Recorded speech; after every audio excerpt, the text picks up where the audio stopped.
Hello and welcome everyone. CRE और RRB के MLT MCQ series में आपका स्वागत है। आज हम नेक्स्ट 20 क्वेश्चन नंबर 101 से लेके 120 तक डिस्कस करेंगे। आज का हमारा अगला क्वेश्चन है क्वेश्चन नंबर 101।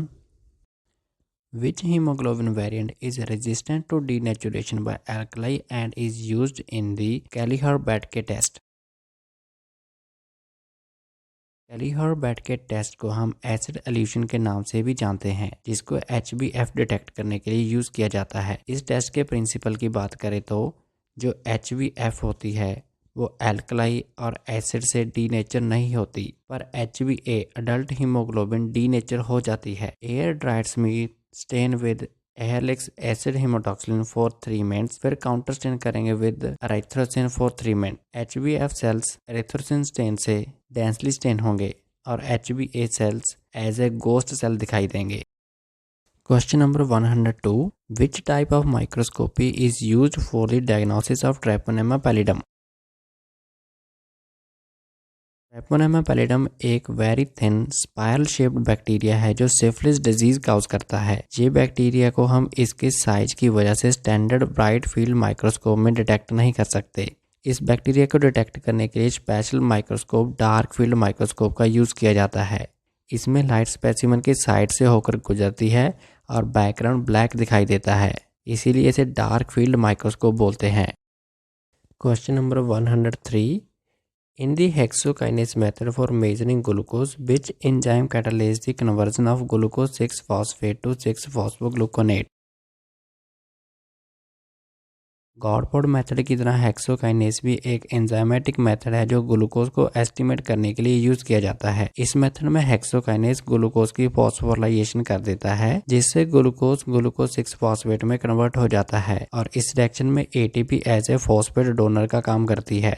नेक्स्ट स्टेप में enzyme glucose 6 phosphate dehydrogenase glucose 6 phosphate की ऑक्सीडेशन कर देता है और इसे 6-फॉस्फोग्लूकोनेट में कन्वर्ट कर देता है और साथ में NADP को रिड्यूस करके NADPH में कन्वर्ट कर देता है। NADPH की इस अमाउंट को हम स्पेक्ट्रोफोटोमीटर से 340 नैनोमीटर पर मेजर करके ग्लूकोज के लेवल को क्वांटिफाई कर सकते हैं।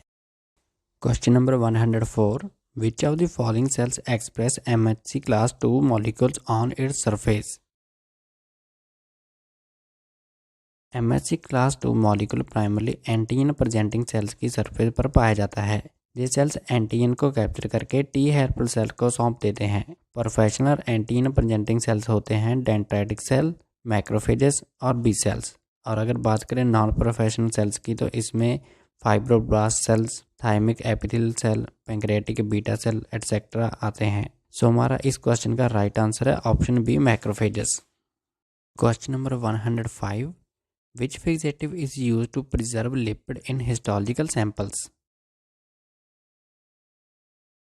ऑस्मियम टेट्राऑक्साइड प्राइमरी लिपिड्स को प्रिजर्व करने के लिए यूज़ किया जाता है। इस फिक्सेटिव की एक यूनिक एबिलिटी है जिससे ये लिपिड को स्टेबलाइज करके रखता है by cross linking unsaturated fatty acids, जिससे लिपिड्स टिश्यू प्रोसेसिंग में डिहाइड्रेशन के टाइम डिसॉल्व नहीं होते। इसके अलावा ऑस्मियम टेट्राऑक्साइड इलेक्ट्रॉन माइक्रोस्कोपी में भी यूज़ होता है क्योंकि ये सेलुलर मेम्ब्रेन को प्रिजर्व करता है और लिपिड्स को ब्लैक कलर प्रोवाइड करता है, जिससे इलेक्ट्रॉन माइक्रोस्कोपी में कंट्रास्ट एनहांस हो जाता है।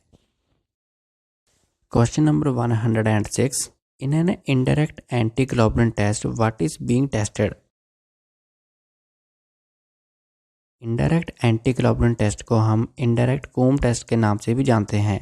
इसमें पेशेंट के सीरम में फ्री एंटीबॉडी डिटेक्ट करते हैं जो RBC से रिएक्ट कर सकती हैं। पेशेंट के सीरम को डोनर RBC और रिएजेंट RBC से मिक्स करते हैं और इसको इनक्यूबेट किया जाता है। अगर सीरम में एंटीबॉडी प्रेजेंट हो तो ये RBC से बाइंड हो जाएगी। ये एंटीबॉडी इनकम्प्लीट होती है जिसकी वजह से ये एग्लूटिनेशन नहीं कर पाती। एग्लूटिनेशन को देखने के लिए हम इसमें एंटी ह्यूमन ग्लोबुलिन ऐड करेंगे जो कि पॉजिटिव टेस्ट को इंडिकेट करता है। Question number 107. What was the first antibiotic discovered that was effective against tuberculosis? Selman Waksman ने 1943 में स्ट्रेप्टोमाइसिन की डिस्कवरी की थी जो ट्यूबरक्लोसिस के अगेंस्ट काम करने वाली फर्स्ट एंटीबायोटिक थी। Question number 108. In PCR what is the role of Taq polymerase? PCR में डीएनए की न्यू स्ट्रैंड की सिंथेसिस के लिए टैग पॉलीमरेज एसेंशियल होता है। ये पीसीआर में एक्सटेंशन फेज में डीएनए प्राइमर के 3 एंड पर न्यूक्लियोटाइड को ऐड करता है और डीएनए स्ट्रैंड को एक्सटेंड करता है।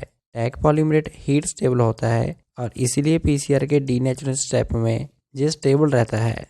सो हमारा राइट आंसर है option C, extends the DNA strand. Question number 109, which factor deficiency is associated with the haemophilia B? Haemophilia B का दूसरा नाम है क्रिसमस डिजीज। ये एक जेनेटिक डिसऑर्डर है जो फैक्टर 9 की डेफिशिएंसी और एब्सेंस से हो जाता है। फैक्टर 9 की डेफिशिएंसी होने की वजह से ब्लड क्लॉट फॉर्मेशन इम्प्रॉपर होती है और एक्सेसिव ब्लीडिंग भी होती रहती है, both externally and internally. Question number 110, which stage of Plasmodium vivax is responsible for lapse of malaria? जब मॉस्किटो बाइट से ह्यूमन ब्लड स्ट्रीम में स्पोरोजोइट्स एंटर करते हैं तो ये सबसे पहले लीवर की ओर जाते हैं, जिसे हम प्री एरिथ्रोसाइटिक सिटोगोनी भी बोलते हैं। इस स्टेज में सारी स्पीसीज के स्पोरोजोइट्स हेपेटिक मीरोजोइट्स में कन्वर्ट हो जाते हैं, पर प्लाज्मोडियम वाइवैक्स और प्लाज्मोडियम ओवेल स्पीसीज के कुछ स्पोरोजोइट्स हेपेटोसाइट के अंदर जाकर हिप्नोजोइट्स में कन्वर्ट हो जाते हैं और कुछ सालों बाद मलेरिया के इन्फेक्शन को दोबारा से एक्टिव कर देते हैं। Question number 111, which of the following technique is used for paper mount section? Gough and Wentworth technique एक म्यूजियम टेक्निक है जिससे इंटायर ऑर्गन के एक थिन सेक्शन को हम पेपर पर माउंट कर सकते हैं। इसमें हम लार्ज नंबर ऑफ सेक्शन को एक बुक की फॉर्म में स्टोर कर सकते हैं। इस बुक के सेक्शन के साथ साथ हम रेडियोग्राफ भी अटैच कर सकते हैं। यह टेक्निक मोस्टली लंग्स के लिए यूज़ होती है, पर इसके अलावा हम लीवर, किडनी और हार्ट के सेक्शन को भी माउंट कर सकते हैं। Question number 112, the Schilling test is used to diagnose. Schilling test एक डायग्नोस्टिक टेस्ट है जो vitamin B12 deficiency, particularly pernicious anaemia को डायग्नोस करने के लिए यूज़ किया जाता है।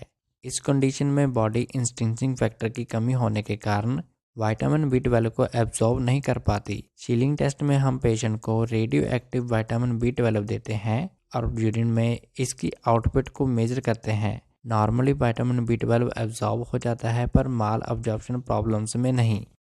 Question number 113, elevated level of which of the following are seen in rickets? Rickets एक चाइल्डहुड डिजीज है जिसमें विटामिन D, कैल्शियम और फॉस्फेट की डेफिशिएंसी होने के कारण बोन सॉफ्ट और वीक हो जाती है। इस डिजीज में बोन एंड कार्टिलेज की मिनरलाइजेशन इम्पेयर्ड हो जाती है, जिसकी वजह से बोन डिफॉर्मिटीज हो जाती है। एल्कलाइन फॉस्फेट एक एंजाइम है जो बोन फॉर्मेशन में हेल्प करता है। रिकेट्स में ALP का लेवल इंक्रीज हो जाता है, जिसकी वजह से बोन्स रीमॉडल्ड होने लग जाती हैं। Question number 114, in a Wright stain polychromasia of red cells represents. Wright stain में ब्लड स्मीर में अगर पॉलीक्रमेसिया शो हो रहा है तो ये इंडिकेट करता है कि ये cells slightly immature red cells हैं जिसके पास अभी भी रेसिड्यूल RNA प्रेजेंट है। इन सेल्स को हम रेटिकुलोसाइट्स भी बोलते हैं। ये यंग RBC होते हैं जो रिसेंटली बोन मैरो से रिलीज हुए होते हैं। इनके साइटोप्लाज्म का ब्लूइश कलर रिफ्लेक्ट करता है राइबोसोमल RNA की प्रेजेंस को। Question number 115, which type of microscope provide a three-dimensional image by focusing light from different planes of the specimen? Confocal microscope specimen के डिफरेंट प्लेन्स की lights को focus करके हमें 3-dimensional image provide करता है। It works by using a laser और illuminate a specific point of the specimen and collect the emitted light from that same focal point, emitting out of focus light. The process is repeated across different planes of the specimen, which are then reconstructed into a detailed 3D image. Question number 116, the Naegler reaction is used to differentiate species of which genus? Naegler reaction एक biochemical test है जो Clostridium genus की species को differentiate करता है, particularly Clostridium परफ्रिंगेंस को। इस test में हम अल्फा टॉक्सिन लेसिथिनेज को डिटेक्ट करते हैं जो क्लॉस्ट्रीडियम परफ्रिंगेंस के द्वारा बनाया जाता है। एग योक अगार जिसमें लेसिथिन प्रेजेंट है उस पर इनोकुलेट करने के बाद अगर अल्फा टॉक्सिन प्रेजेंट होगा तो ये लेसिथिन को हाइड्रोलाइज कर देगा और ओपेक जोन ऑफ प्रेसिपिटेशन बन जाएगा। Question number 117, Bence Jones protein is most commonly associated with which of the following conditions. Bence Jones protein immunoglobulin की लाइट चेन आइदर कापा और लैम्डा की ओवर प्रोडक्शन होने के कारण यूरिन में पाया जाता है। ये plasma cell disorders particularly multiple myeloma में देखने को मिलता है। ये प्रोटीन एक डायग्नोस्टिक मार्कर है जो प्लाज्मा सेल के कैंसर को डिटेक्ट करने में यूज होता है। Question number 118, the Folin Wu method is used for the estimation of. Folin Wu एक क्लासिकल बायोकेमिकल टेक्निक है जो ब्लड में ग्लूकोज को डिटेक्ट करने के लिए यूज़ किया जाता है। इस मेथड में प्रोटीन को प्रेसिपिटेट करने के बाद रिडक्शन करवाई जाती है और फिर कलर प्रोडक्शन होती है। इसके लिए हम कॉपर और फॉस्फोमोलिब्डेट एसिड का यूज़ करते हैं। Question number 119, which of the following method is used for the separation of DNA fragment based on size. Gel electrophoresis DNA fragment को उनके साइज के बेस पर सेपरेट करती है। DNA सैंपल को जेल मैट्रिक्स में लोड किया जाता है जिसके लिए हम एगारोस और पॉलीएक्रामाइड जेल का यूज करते हैं। सैंपल्स लोड करने के बाद हम इसे इलेक्ट्रिकल करंट देंगे और negative charge DNA molecules positive charge electrode की ओर मूव करेंगे। स्मॉलर फ्रैगमेंट फास्ट मूव करेंगे as compare to large one, और इस तरह से हम DNA को साइज के अकॉर्डिंग जेल इलेक्ट्रोफोरेसिस की हेल्प से सेपरेट कर सकते हैं। आज की वीडियो का लास्ट क्वेश्चन है question number 120, which protozoan parasite cause kala azar. काला अजार का काउजिंग एजेंट है लिशमेनिया डोनोवानी जिसे हम विसरल लिशमेनियासिस भी बोलते हैं। इसका इंक्यूबेशन पीरियड है 2 to 6 मंथ। काला अजार का हॉलमार्क है ट्रेड ऑफ फीवर, हिपैटोस्प्लीनोमेगाली और पेंसाइटोपिनिया। इंडिया सब कॉन्टिनेंट में हाइपर पिगमेंटेशन भी देखने को मिलता है। सेकेंडरी इन्फेक्शन जैसे कि मीजल्स, निमोनिया, ट्यूबरकुलोसिस जैसे इन्फेक्शन भी हो जाते हैं। अगर आपको ये CRE और RRB MLT MCQ की सीरीज़ पसंद आ रही हो तो कृपया इसे अपने फ्रेंड सर्कल में शेयर कर दें, वीडियो को लाइक कर दें, कमेंट कर दें और चैनल को सब्सक्राइब कर लें।